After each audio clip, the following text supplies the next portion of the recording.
Hey there, welcome back. This is Chand from studyeasy.org, and in today's video we will quickly try to understand what exactly is Session Factory and Session under Hibernate. Now, as the name suggests, Session Factory will provide session objects to us in our application. Moreover, Session Factory is a heavyweight object, so usually it is created during application startup and used later. Now the Session Factory object needs to be initiated with the help of the configuration file.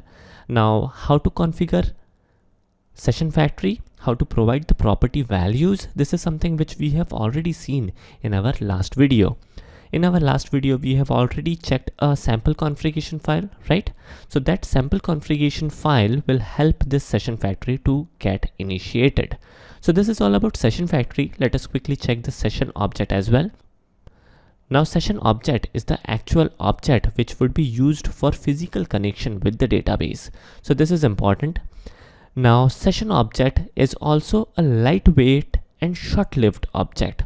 Usually as soon as our work is done, it is good to close the session object. And the reason being, session object is not thread safe. So whenever our work is done, we will simply use the session and then close the session object. And whenever we would be require a session object later, we can again create a session object. So we can create multiple session object as well.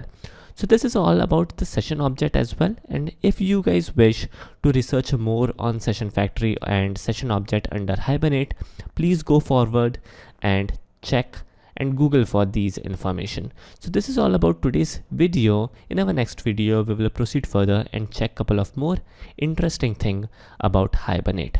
Thanks for watching. Have a nice day and take care.